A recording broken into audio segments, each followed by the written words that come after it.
예, 자유한국당 장외투쟁에 대해서 알아보겠습니다. 정치부 최병호 기자 나왔습니다. 자, 최 기자, 이 엄중한 시기에 자유한국당은 왜 또 밖으로 나간다는 겁니까? 네, 문재인 정권의 폭정을 저지하고 구국을 위한 투쟁이라고 밝혔습니다. 예, 그게 답니까? 네, 그렇습니다. 그 밑에 깔린 저변의 배경이라든지 이유는 뭡니까? 네, 화면을 보시면서 설명드려야 될 것 같은데요. 지난 1월에 민주당이 첫 번째 장애 투쟁을 했습니다. 예. 그때부터 지지율 추이를 보시겠는데요. 네. 연초에 14%까지 벌어졌던 한국당과 더불어민주당의 지지율이 2월 27일에 황교안 대표 출범 이후에 가파르게 상승했습니다. 예. 그러다가 지난 4월에 여당과 일부 야당이 선거제 개편과 고위공직자 비리수사처 패스트트랙을 처리한 이후에 한국당이 한 달간 장애투쟁을 벌였는데 이때 한국당과 민주당의 지지율이 오차 범위 내로 좁혀졌습니다. 예.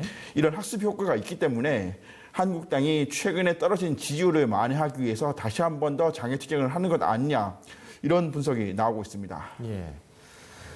지금 국민 여론은 이 부분에 대해서 얼마나 지지를 할 것이냐. 네. 이 부분은 좀 부정적이지 않습니까? 예, 맞습니다. 오늘 마침 리얼미터가 한국당의 장애투쟁에 대해서 다시 한 번 더 여론조사를 했는데요. 예.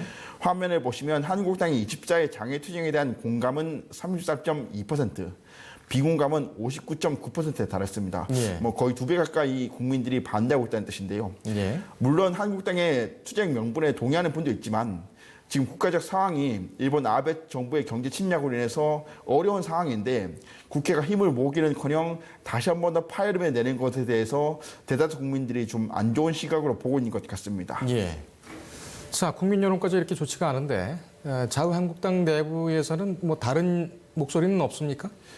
지금 이 장애투쟁을 주도하는 황교안 대표가 한국당의 당 대표이고 또 야권의 유력 대선 주자인 만큼 한국당 내에서 공개적으로 반대 의견에 피력하는 사람들은 없었습니다. 예. 다만 저희가 이제 비공개적으로 의원들을 접촉해서 또 보좌진들을 접촉해서 취재를 해봤는데요. 네. 일본 아베 정부의 경제 침략으로 국가적인 난제인 상황에서 과연 장애투쟁에 나서는 것이 맞느냐? 이것은 전략적 실패다. 그리고 문재인 정부의 문제점을 지적하려면 예. 정책 경쟁을 해야지 구시대적으로 밖으로 나가는 것은 옳지 않은 것 아니냐 이런 목소리는 있었던 것이 사실입니다. 예. 지금 야권발 정계 개편 논의가 한창인데 장애투쟁이 성공할 것이냐 아니면 실패할 것이냐 네. 이것에 따라서 황교안 대표의 리더십에도 상당한 타격이 있을 것 같습니다. 어떻게 봅니까? 예, 맞습니다. 만약에 장애투쟁이 성공적으로 된다면 또 국민들의 호응을 얻는다면 예. 지난 4월 말부터 5월까지 했었던 두 번째 장애 집회 때처럼 한국당의 지지율이 민주당과 오차 범위 내로 좁혀질 가능성이 크고 그렇게 되면 야권의 유력 대선 주자인 황교안 대표가 지금은 유력 대선 주자이지만 명시상부하게 대선 주자급으로 발돋움할 가능성이 큽니다. 예. 그런데 만약에 지금 국민들의 여론처럼 이것이 호응에 실패하고 오히려 한국당이 국회를 지금 공전시키고 있다라는 비판을 받게 된다면 황교안 대표의 리더십은 흔들릴 가능성이 큽니다. 그렇게 되면 지금 야권발 정계 개편 논의가 나오고 있는 상황에서 유승민 바른미래당 의원이나 안철수 바른당 전 대표를 중심으로 한 중도형 보수 대통합이 힘을 얻을 가능성이 더 크다는 분석입니다. 예. 정계 개편 얘기 나오니까는 이 얘기를 좀 물어보겠습니다. 네. 그렇다면은 보수 진영 쪽에서는 황교안 대표 외에는 대안이 없는 겁니까? 그래서 지금 여러 대안들이 나오고 있는데요. 예. 앞서 말씀드린 것처럼 황교안 대표를 중심으로 한 보수 대통합, 유승민 의원과 안철수 전 대표를 중심으로 한 중도형 보수 대통합, 그리고 지금은 친박 민심을 지지를 얻고 있는 우리공화당 중심의 보수 대통합 예.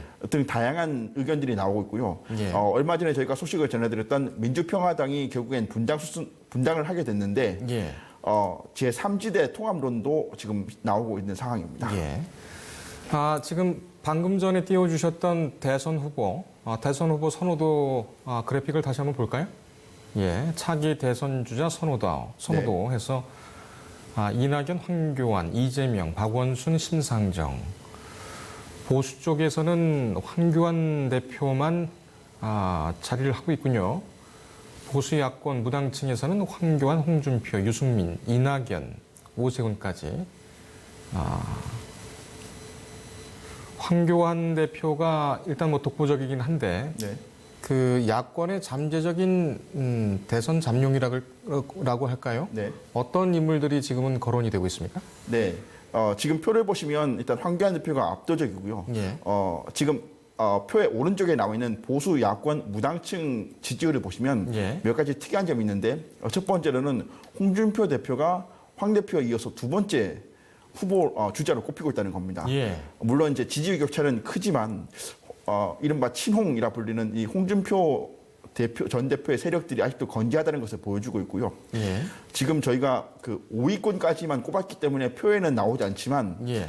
나경원 지금 한국당 원내대표라든지 안철수 전 바른당 대표 등도 주요 야권 주자로 꼽히고 있는 상황입니다. 그렇군요. 안철수 후보가 돌아온다, 추석 전에 돌아온다, 그렇지 않다 이런 얘기들이 많이 있는데 네. 안철수 후보는 지금 저기서 빠졌어요?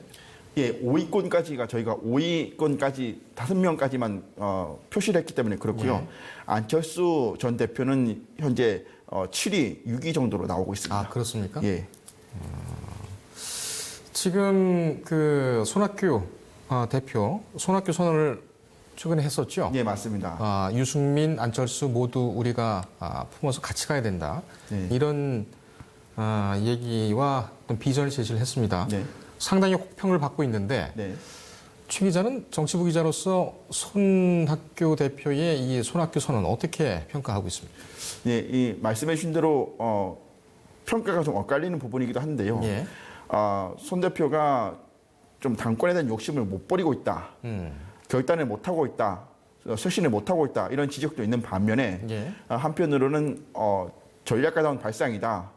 지금 이렇게 야권이 다소 좀 각자 도생의 길을 걸어가는 이 상황에서 야권의 구심점을 잡기 위한 전략가적인 판단이다. 이런 분석들도 나오고 있습니다. 그렇군요. 허경영 전 대표, 지금 또 대표라고 해야 할까요? 네. 예, 새 당을 또 신당을 또 창당을 했죠. 네. 대선 후보로 나서겠다고 발표를 하고 선언을 네. 하고 이 수락까지 했습니다. 지금 이 허경영 대표, 국가혁명당 대표, 네. 국가혁명당 네. 그리고 허 대표의 대선 출마 선언 네. 얼마나 화제가 되고 있습니까? 네. 이 정치부 기자들 사이에서는 허경영 대표가 다시 한 번 더 뭐 표현이 그럴 수 있지만 예. 다시 한 번 더 이제 정치권에 바람을 불어넣기 위해서 나왔다 이렇게 평가하고 있고요. 예. 사실 그 냉정하게 얘기해서 존재감이라고 한다면 사실은 지금 존재감은 없는 상황이지만 네.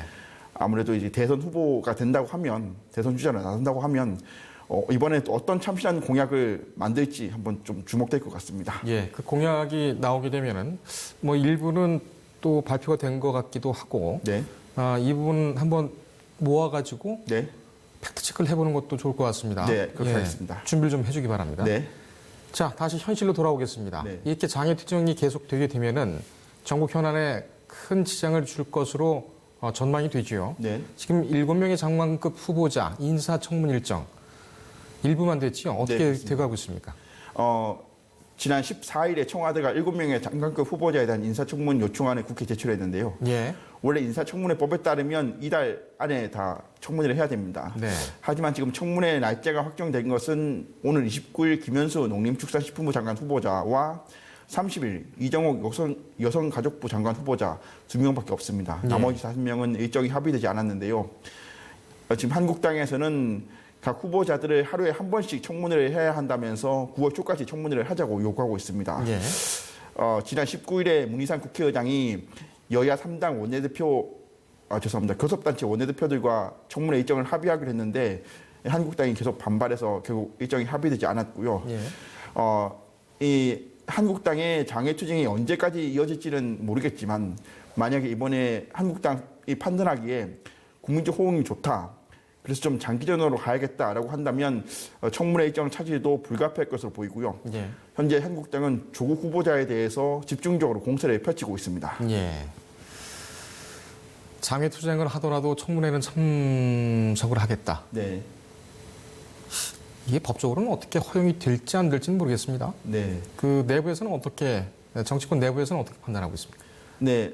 정치권 내부에서는 한국당이 억장이라고까지도 말하기도 하는데요. 예. 조국 후보자에 대한 공세는 물론 정치적으로 있을 수 있지만 그런 검증을 인사청문회라는 그 법적으로 마련된 자리가 아니라 자꾸 외부에서 자꾸 하면서 이슈화하고 지지율을 높이고 지지층을 끌어들이는 모습이 너무 역력하기 때문에 예. 너무 어깃장을 부린다라는 지적이 나오는 것이 사실입니다. 예. 차라리 장외투쟁을 뭐 일본 대사관 앞에서 한다든가 당 전체가 아베 총리의 사저 앞에 가서 한다든가 네. 이러면 굉장한 바람을 일으키지 않을까 이렇게 네. 생각이 되는데 그런 배짱은 없나 보죠? 그 부분은 제가 한번 한국당 지도부에 한번 건의를 해보겠습니다. 알겠습니다. 자, 뭐 아까 바른미래당 얘기도 나오고 민주평화당 얘기도 잠깐 나왔습니다만 네. 이 한국당 장외투쟁 하면은 앞으로 이 총선을 앞둔 정계 개편 어떻게 될까요? 종합적으로 좀 정리를 해볼까요? 1분 정도 시간을 드리겠습니다. 네, 정계 개편은 지금 총선을 앞두고 정치권, 여권은 포함해서 정치권의 최대 화두인데요. 장외투쟁의 성패에 따라서 황교안 대표의 리더십의 명운이 결정이 될 것이고, 그렇게 되면 이 보수 대통합으로 가는데 어떤 방향으로 보수 대통합으로 갈 것이냐의 항방이 결정이 될 것으로 보입니다. 한국당에서는 황교안 대표를 중심으로 한 한국당이 주도하는 보수 대통합을 지금 원하고 있는 상황인데요. 예.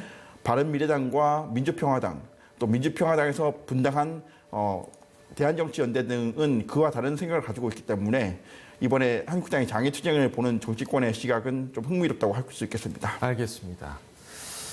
최 기자 오늘도 고생했습니다.